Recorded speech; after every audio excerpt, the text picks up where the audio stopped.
السلام عليكم ورحمة الله وبركاته. طلاب أولى إعدادي، أهلا وسهلا بحضراتكم. هتاخدوا معايا درس جديد النهاردة، وهو عصر الدولة الوسطى، بيطلق عليه عصر الرخاء الاقتصادي. أدام في رخاء اقتصادي يبقى أكيد عندي تقدم في تعدين وتجارة ومشروعات زراعية وإقامة حصون ومعابد ومقابر، وكمان فنون ورسم. بالنسبة للتعدين اهتموا بالمناجم والمحاجر. ملوك اللي هو الدولة الوسطى، وكمان التجارة عملوا تجارة مع بلاد بونت وفنيقيا. المشروعات الزراعية اهتموا بالزراعة وتوسيع الأراضي الزراعية وإقامة السدود لتخزين المياه. كمان اهتموا ببناء الحصول لتأمين حدود مصر الشرقية والجنوبية.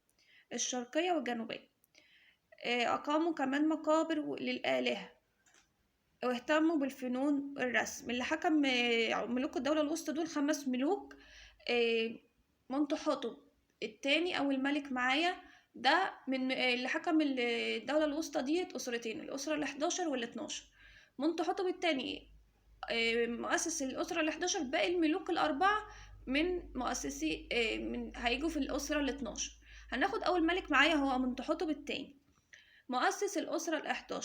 أهم أعماله حكم طيبة، يعني هو اللي وحد طيبة، أول حاكم في طيبة وحد وسيطر على الوجه البحري والقبلي، وانتصر على ملوك أهناسيا اللي هي بني سويف دلوقتي. كمان اهتم بتجميل طيبة، وحكم مصر من الجنوب، اللي هو أمن حدود مصر من الجنوب.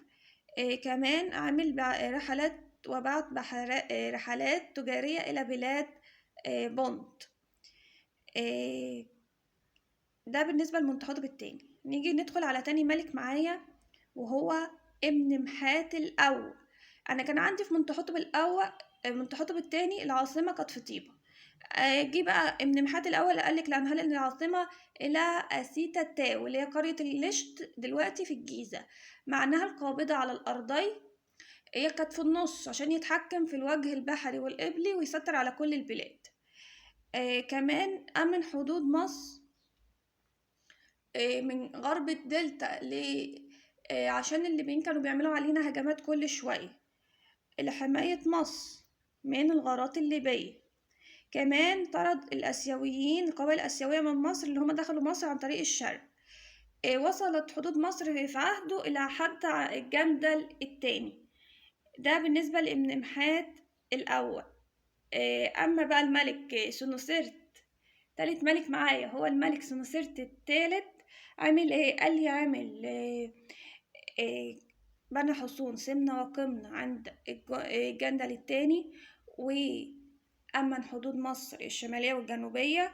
وكمان عمل مقياس اللي هو قناة سيزوستريس ديت كانت بتربط البحر الأحمر بالمتوسط عن طريق نهر النيل. ما كانش عندي قناة السويس، فده بيساعد على التقدم التجاري. ده تالت ملك معايا اللي هو سنوسرت التالت. رابع ملك ابن محات التالت. ابن محات التالت بقى عامل ايه؟ قال لي بعث 24 سفينة لسينا لاستخراج المعادن والأحجار الكريمة، وكمان أنشأ سد اللاهون. عامل سد اللاهون ليه؟ لأن عشان يخزن المياه، كان بيجيلي فيضان بيغرق الدنيا ويستفاد من المية دي. وكمان عمل مقاييس للنيل عند الجندل التاني لمراقبة ارتفاع منسوب المياه. ده ابن محات التالت. ندخل بقى على آخر ملكة معايا للعصر ده، سوبك نفرو. هي بنت ابن محات التالت بس ما جاتش بعده، اللي جه بعده ابن محات الرابع وما عملش حاجة، عشان كده مش هتكلم عنه. سوبك نفرو ديت اتسمت على اسم إله عندهم، كان بيبقى رمز للقوة في مصر، اسمه الإله سوبك. ده جاي كان من تمساح، على اسم تمساح هما كانوا بيعبدوه، اسمه سوبك، الإله سوبك. كان زمان بيتسموا على اسمه الملوك، أو دي أول ملكة تتسمى على اسمه. حكمت 4 سنوات، دي آخر ملوك الأسرة ال12. أهم أعمالها أكملت هرم الرها اللي عمله والدها في هوارة، وعملت لنفسها هرم في دهشور، وبنت معابد.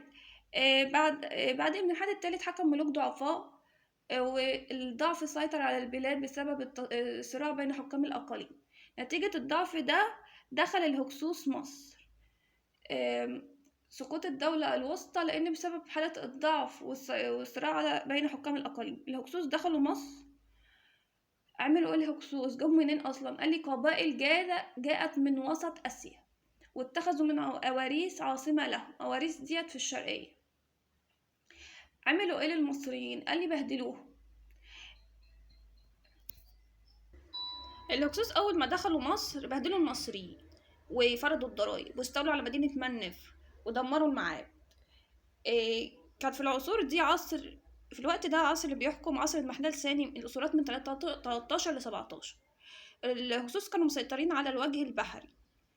أما الوجه القبلي كانوا بيحكموا حكام مصريين، بس كانوا بيدفعوا ضرايب للهكسوس. شايفة كمية الضعف والذل، بس بشرط ان الهكسوس ما يتدخلوش في حكمهم. لحد ما جه ملوك بقى عايزة تنتفض للبلد، ملوك مصريين من الشعب المصري. انتفاضة الملك معانا هو سكن رع التاني، يحارب الهكسوس. جه بقى كاموس، عمل حملة مفاجأة لأرض كوش اللي هي في السودان، لأنها كانت بتساعد الهكسوس، بتعمل لهم امدادات، بتمدهم بإمدادات عن طريق نهر النيل. وكمان انطلق بالشمال وسيطر على أجزاء كبيرة من مصر الوسطى. لحد بقى ما جه بعده أخوه أحمس، ده حاصر الهكسوس في المدينة بتاعتهم أواريس، لحد ما فروا إلى فلسطين وراح وراهم وقضى عليهم. وده أحمس ده هو اللي أسس الدولة الحديثة. وبكده درسنا. شكرا.